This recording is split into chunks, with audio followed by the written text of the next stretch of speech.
Lembaga perwakilan dan sistem legislatif. Pernahkah kalian bertanya bagaimana undang-undang dibuat dan siapa yang mewakili kita dalam pemerintahan? Nah, kali ini kita akan membahas lembaga perwakilan dan sistem legislatif yang berperan penting dalam pembuatan hukum di suatu negara. Lembaga adalah organisasi yang menjalankan fungsi tertentu dalam masyarakat seperti pemerintahan, hukum, ekonomi, dan sosial. Dalam negara, lembaga memiliki kewenangan resmi untuk menjalankan tugasnya sesuai dengan hukum. Yang pertama, ada kedudukan lembaga perwakilan. Lembaga perwakilan memiliki kedudukan penting dalam sistem pemerintahan.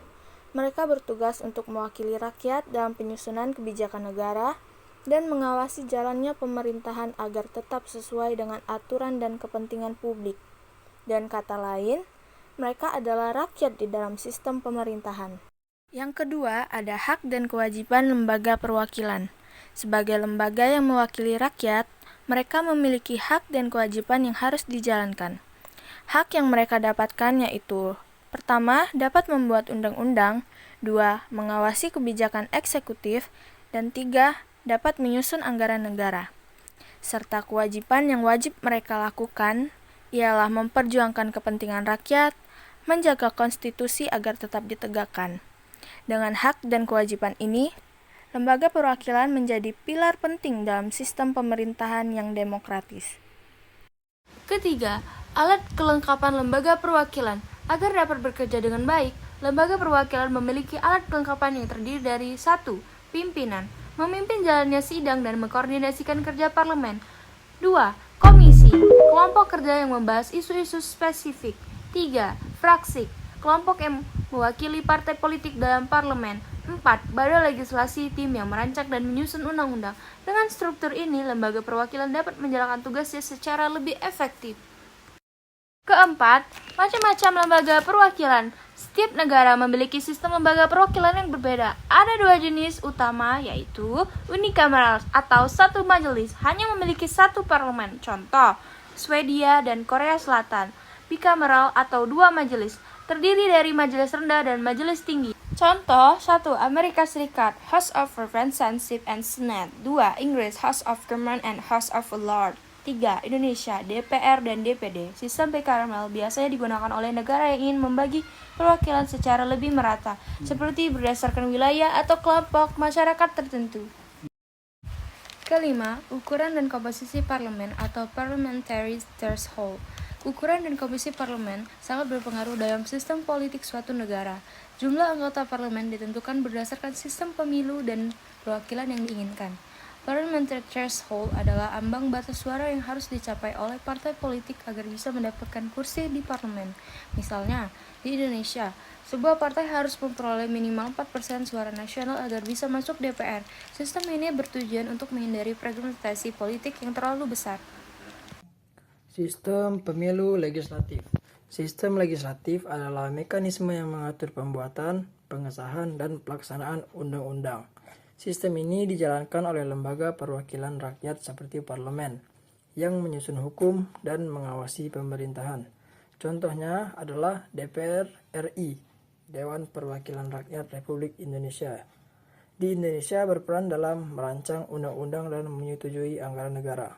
Adapun jenis-jenis dari sistem pemilu legislatif adalah: yang pertama ada sistem organis dan mekanis.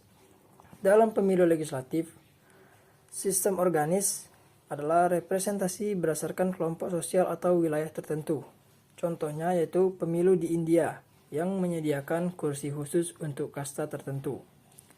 Dan sistem mekanis adalah representasi berdasarkan perhitungan suara langsung. Contohnya adalah pemilu di Indonesia yang menggunakan sistem proporsional terbuka. Yang kedua, ada sistem distrik. Sistem distrik adalah sistem yang menggunakan pendekatan satu daerah, satu wakil. Artinya, setiap distrik hanya memilih satu orang yang mendapatkan suara terbanyak. Contoh negara yang menggunakan sistem distrik adalah Amerika Serikat dan Inggris. Sistem ini sering digunakan dalam negara dengan sistem presidensial atau parlementer murni. Dan yang ketiga ada sistem mayoritas pluralitas Dalam sistem ini, kandidat yang mendapatkan suara terbanyak langsung menang tanpa harus mencapai mayoritas absolut. Contoh negara yang menggunakan sistem mayoritas pluralitas adalah negara Kanada dan Inggris.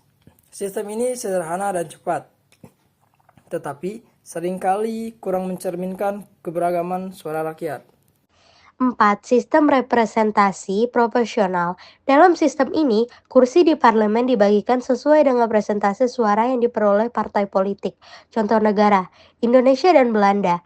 Sistem ini memungkinkan berbagai partai mendapatkan perwakilan, namun bisa menghasilkan parlemen yang terlalu terfragmentasi. 5. Sistem semi-proporsional. Sistem ini menggabungkan sistem distrik dan sistem proporsional untuk menciptakan keseimbangan antara stabilitas dan representasi yang luas. Contoh negara, Jepang dan Korea Selatan. 6. Sistem campuran. Beberapa negara memilih menggunakan sistem campuran untuk mengakomodasi berbagai kepentingan politik. Contoh negara, Jerman dan Meksiko. Dalam sistem ini bertujuan untuk menghindari kelemahan dari suatu sistem pemilu dengan menggabungkan elemen-elemen terbaik dari berbagai metode pemilihan. Jadi sahabat-sahabat, lembaga perwakilan dan sistem legislatif berperan besar dalam menentukan bagaimana rakyat diwakili dalam pemerintahan. Dengan sistem pemilu yang tepat, kebijakan yang dihasilkan bisa lebih efektif dan sesuai dengan kebutuhan masyarakat. Terima kasih sudah mau belajar bersama.